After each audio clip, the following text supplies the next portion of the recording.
Hey guys, welcome back to the channel. I'm going to be talking about cheap knives today. And I also want to thank those who participated in the giveaway and those who gave me advice because I was having some technical difficulties. So I really appreciate that. And hopefully the next one will go off without a hitch. I'm going to work on that a little bit. But cheap knives. So I'm going to be looking at a comparison of cheap knives from 1959 to cheap knives today. And it's got some interesting results on this. I think you guys will be fascinated by. So if you'd like to hear more about that, how the cheap knives today compare to cheap knives of yesteryear, and the example I'm going to show from around 1959, 58, 55 to 1965, that kind of area there. If you'd like to hear more about that, go ahead and check out the video. Oh no, I can't believe you have cavities. What is a cavity? A cavity is dark. It's dark. And brown. It's brown, not dark. Did the dentist show you a cavity? Yeah, there's 2 cavities in here. Wow. Have you been eating candy? Yeah. All right, welcome back to the Fortified Castle. Hi to all my viewers. Man, I really appreciate you guys. I am still missing 2 people from my giveaway. If any of you guys know Paul Casper, let them know. And Steel Pocket 2, let them know that they won. And so they can contact me in the comments, and then we'll get those prizes to them. And I still have that stuff laid out. I'm fixing to box it all up and get it in the mail tomorrow. So, cheap knives. This is something that occurred to me because I just got some cheap knives. What do you call cheap? Man, you know, I put it in money terms. So this knife here was $16. I think it was one of the most expensive ones that I bought. This one here was around $14, and this one here was $13. I went back on the website, and this thing is going for $10. I can't believe it. They always do that to me. I'll go ahead, pull the trigger, and buy a knife, and then they reduce the prices. Why me? Why always me? Anyhow, let's get into this comparison. So this knife right here was the cheap knife back in the 1960s, actually from 1936 up. And I'm not even sure what this knife is.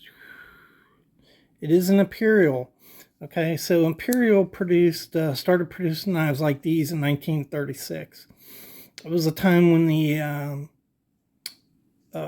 pocket knife in the industry in the United States was falling apart. We went from thousands of companies down to about 10. Imperial decided to fight that with offering cheap knives, and it worked. So Imperial sold more knives in the 20th century than all the other knife manufacturers combined, and well above that. Became the biggest knife manufacturer in the world. Here's another one right here. It is an Imperial. And these little jackknives right here are really cheap. But I think Imperial was the first company to develop the price point selling. And that's my term for knives that are made just good enough quality that it'll satisfy the consumer. They won't fall apart, but they sell them at a vastly reduced price to apply to the greatest swath of consumers that you can. Price point knives. And they're absolutely amazing. I'll show you another one here in a minute. But these knives here, you hear the walk and talk on this knife. And this knife is pretty old. It's got a half stop. Nice slam shut there on these knives. And they held up okay, right? So they have some problems. They're of a shell design, shell back design. So this is hollow metal. The bolster, the scales, and the liners are all like one thing. This has pins, but they're fake pins. So this knife is not really pinned. They just pinch that all on with these tabs here. So if these tabs break, the whole handle comes off. You still have the frame of the knife, but you don't have any way to hold it. These knives went for about $1, sometimes less expensive. The bigger ones might have gone for a little bit more, but it was absolutely stunning how little these knives went for. Back in the 30s, they were selling for 25 and 35 cents. But by the 60s, they were up to $1. So if you look at the other knives, this case is dates between 1960 and 1965. There's no comparison. So this is genuine bone. It's pinned the way it's supposed to. It's built the way it was supposed to. There are things that make this knife a little, where Case has saved some money in producing these knives over a pre-1940 knife. But they're just solid knives. Case was probably making the best knife at this time. And where's another one here? These are Schrades. So this Schrade probably went for about $3.85. Beautiful little knife here. You can see it right there. It's a Schrade Walden. But this knife dates to around 1960 because it still has pin construction in the bolsters. And so it is right around the time that these two knives were contemporaries. And Case knives probably sold for 20, maybe 30% more than a Schrade knife at that point in time. So you're talking $385 here, maybe $425 for a case like this in 1960. And of course, again, it's going to depend on the size knife that we're talking about. All right, so what you're talking about between cheap knives in the 1960s, these were really, really cheap knives. They held up okay, but they were very inexpensive compared to the Queens, Schrades, Uticas, Cases. They were all built better than these really cheap knives. And the spread was about 300%. So you have $1 here, $3.85 here, $4.25 for the Cases. That's kind of the spread. Uticas, the Cutmasters were less expensive by a little bit, and not quite up to the same Schrade quality. So how is that measured today? We'll look at that. That'll be kind of interesting.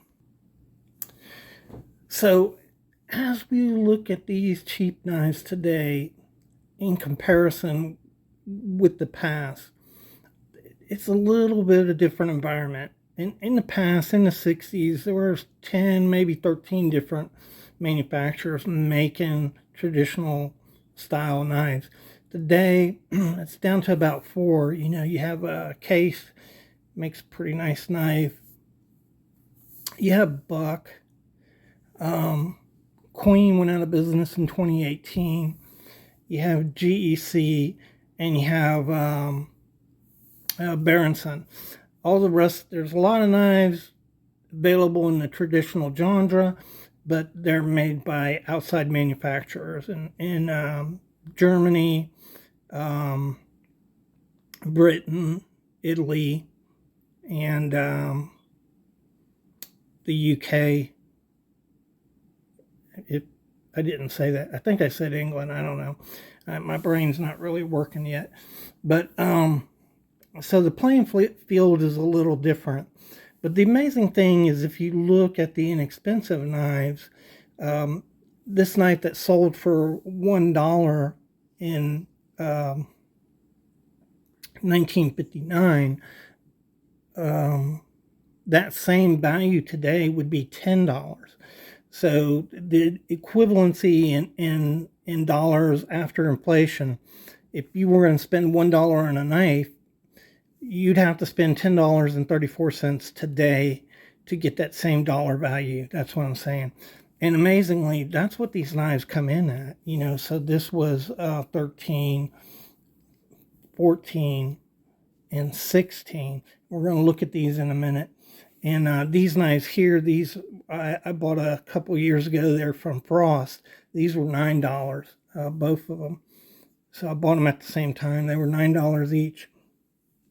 This one I got out of the gas station. It's another Frost, Elk Ridge, I believe, is owned by Frost. And this was $9. Amazingly, pretty good quality on this knife. Amazingly. So that's what I want to focus on, because sometimes, we're talking about cheap knives and the value of them, but there's really no comparison. The cheap knives today in inflation adjusted dollars go for about the same as they did in 1959. So that hasn't changed. But what has changed is, if you look at this cheap knife, it's just, I call these wallpaper knives. They used to stick these wallpapers on them and cover them with a thin laminate. And you can see it's, sometimes they come off. That's what this is right here. Just a cheap laminate. They put on some sheet metal. That's basically sheet metal there, on there. And it's a big difference now. So for the same price, you're getting genuine bone, nickel silver, stainless steel, brass liners, and this is a well-made knife. So I just bought this knife. There's no gaps in this knife whatsoever. Has a good walk and talk to it. It's a solid built knife. So things have changed a lot. What we consider cheap nowadays is not what it used to be. Used to be cheap was pretty cheap. And nowadays, it's getting harder to tell the difference between a cheap knife and a well-built knife like this Schrade, because the comparisons are getting closer and closer together. And it's really remarkable what you can buy. This Frost right here, it's got a little crack right there, but this is genuine horn. So you don't have a cheap plastic covering on there. That's what this is, cheap plastic covering. You've got genuine horn. You've got crowned fluted bolsters, nickel silver bolsters and pins, brass liners. This knife has no gaps in it. The function on it is pretty good. And it's really remarkable. You can get a knife like this for $9. It just blows me away. This knife right here is genuine abalone. And how they can sell this knife for $13, I don't know. I looked this morning. They're on for $10 at traditional pocketknives.com. It's just, as a matter of fact, I bought some more, right? So I went on this morning and I said, I'm going to buy some more of these, because you just can't get abalone for that. Case is selling their abalone for $250. So if you just want to experience genuine abalone, this is a full-size canoe. What's the SKU number on this? It's a QC001. Look for that. This is genuine abalone, and man, you can't beat that if you'd like to have some of that in your collection. And here is copper, genuine bone, copper pins, copper liners. It's phenomenal. There's no gap in this knife at all. You hold it up to light, you don't see any gaps in the light, and it's just remarkable how this knife is made. It just blows me away. So there is no comparison with cheap knives today to the cheap knives of yesteryear. In the good old days, a cheap knife was really a cheap knife. Nowadays, it's really harder to tell the difference of those knives. it's really getting to the point of basically it boils down to consistency. One of the problems you have with cheap knives is there's no consistency in it. And so that is a problem. You get a cheap knife and you could have some blade warp or blade wrap or gapping in the liners, maybe some other little problems in the knife. But a lot of the inexpensive knives I bought recently over December, November, they've been really good knives. So I have not been dissatisfied with any of them. And that's really remarkable for the price. And if you go up from there to $30, $40, they're phenomenal. I mean, the in some cases, they beat the quality of case. And that I think is just remarkable. If case were to get their quality consistent, where every knife was the same, I think it'd be a different story.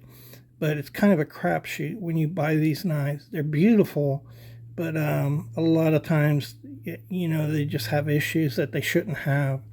And it's really hard to get a knife nowadays that doesn't have those kind of quality issues. And a lot of these knives that we're talking about come out of China. I think China is dumping knives into the United States, basically. That's what I believe. But I don't see how you can make knives like these with no issues. If the retailer's selling them for $13, they're making these knives for $5. So they're obviously dumping knives into the United States. There's just no way. I mean, the materials alone would cost $10, $11 to make a knife like this or this. This one right here, yeah, is easily $10, $11 in materials in this knife. So anyhow, I just think that's kind of interesting that the what was cheap and what is cheap today is, I think, vastly different. So I hope you found this informative. I hope you enjoyed the video.